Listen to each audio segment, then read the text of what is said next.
Hello friends, welcome back to our YouTube channel. Today in this video we will discuss summary of the story Discovering Tut. The saga continues by A.R. Williams. Now let's get started the summary. A.R. Williams is the writer of this chapter. A.R. Williams इस chapter के writer हैं. Moreover, this chapter is regarding the last year of the great Pharaoh dynasty, तुतनखामुन. ये जो chapter है पूरा वो जो अंतिम उत्तराधिकारी थे उनके मतलब महान फ़ारो डायनेस्टी जो थी उनके तुतनखामुन जो लास्ट वो थे उनके उत्तराधिकारी उनके ऊपर है. He died in his teenage after ruling for 9 years. वो 9 साल के बाद अपने टीनेज में ही मर गए थे. His dad gave birth to a mystery. उनकी जो उनकी जो डेथ है वो माइस्ट्री को जन्म देती है. This chapter talks about the all possible mysteries. ये जो चैप्टर है ये सभी पॉसिबल माइस्ट्रीज के बारे में बताता है. The curse where is tomb is lying his whole life and finally his death. हम मतलब इस जो टॉम है वो झूठ भी हो सकता है कि जो पूरी लाइफ है वो उन्होंने अपनी फाइनली हिज वो पूरी मृत्यु हुई है. डिस्कवरिंग टुट the saga continuous summary will give you all the facts and information. जो ये समरी है इसकी ये हमें सारे फैक्ट्स और इन्फॉर्मेशन देती है टुट की डेथ के बारे में. Tutankhamun was the last leader of the great pharaoh dynasty. और जो तुतनखामुन थे वो फ़ारो डायनेस्टी के लास्ट लीडर थे. He was young when he died. जब वो मरे तब वो यंग थे. अकॉर्डिंग टू सम पीपल कुछ लोगों के हिसाब से his death was a murder. उनकी जो डेथ है वो मर्डर है. इन द ईयर 1922 में his tomb was exposed by Howard Carter and archaeologist. After 80 years 80 साल बाद he was taken for the CT scan. वो उनको सीटी स्कैन के लिए लेके गए टू सॉल्व द माइस्ट्री. उस माइस्ट्री को सॉल्व करने के लिए ऑफ हिज लाइफ अपनी लाइफ उसकी लाइफ की. And that through a forensic reconstruction.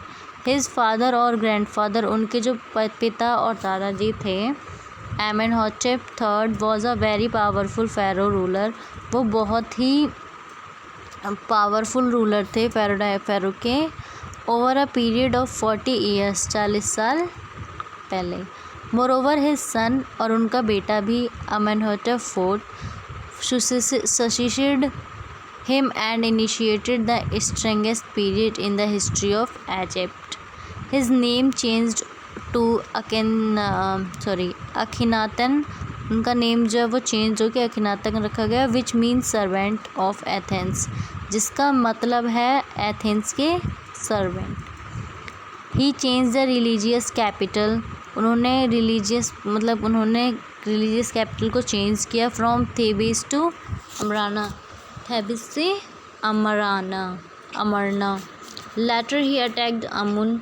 Amun ने उन पर अटैक किया. A god ruined his images and shut his temples. Another Maestries ruler thrived him who died very soon. और जो बाकी सब थे वो बहुत जल्दी मर गए. तुतनखामुन sat on the power. जो तुतनखामुन थे उन्होंने अपनी पावर को सेट किया. And rule for 9 years. उन्होंने 9 साल जो है वो शासन किया.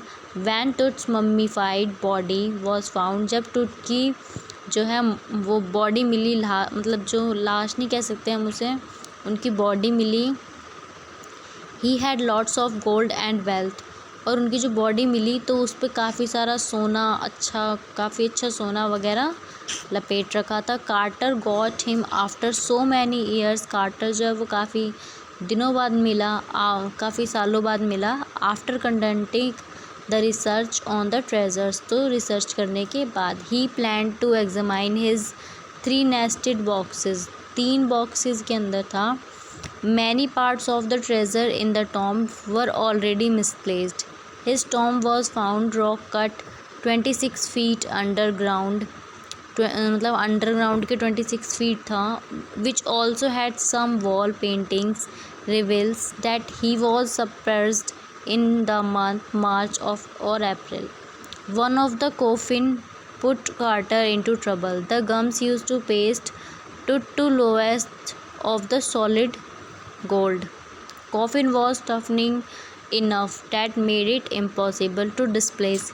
He put the box in the sun and numerous hours so that the resin slows up, but that didn't work. At last, he removed the adhesive with the chisel and hammer. Carter sensed he didn't have any other choice than cutting the mummy from limb to limb. Thieves would have robbed the gold and the treasures. His man first removed the head of the mummy. उसने सबसे पहले उस man ने सबसे पहले उसका mummy का head remove किया. Then they cut off each and every joint. फिर उसने उसके हर जॉइंट को कट किया. After the process of removing all the body parts, जब सारे बॉडी के पार्ट्स रिमूव हो गए, काट दिए गए, they placed it on the layer of sand. वो मट्टी की वहाँ पे रखे गए. They kept the parts in a wooden box. और वो जो उनके पार्ट थे वो एक वुडन बॉक्स में रखे गए. And placed it at the original place. और वो उनकी ओरिजिनल प्लेस पे रखे गए. लेटर इन जनवरी 2009, मतलब बाद में 2009 में, the body was taken for CT scan. जो उनकी बॉडी है उसे CT स्कैन के लिए लेके गए. Which takes 100 of x-rays. जहाँ पे उन्हें 100 ऑफ एक्सरेज के लिए और जनरेट्स 3D इमेज के लिए भी लेके गए. That night after the scan the workman passed his body. मतलब उस रात बॉडी को स्कैन करने के बाद जो वर्कमैन जो काम कर रहे थे वो उस बॉडी के पास गए. From the tomb into a box उन्हें रखा. They went through the ramp and stairs and lifted the body on a hydraulic trailer that was holding the scanner. The scanner suddenly stopped working. Scanner जो है वो अचानक से काम करना बंद कर दिया. And the process of the CT scan stopped. और CT स्कैन का जो प्रोसेस है वो रुक गया. After the use of a pair of spare fans the scan was finally completed. After 3 hours, 3 घंटे बाद, they transferred his body back of to his tomb where his body is now resting in peace. जहाँ पे उनकी body जो है वो बहुत शांति में रखी गई. Thank you for watching this video. I hope you guys all like this video. If you like this video don't forget to subscribe my channel @neha education. Thank you.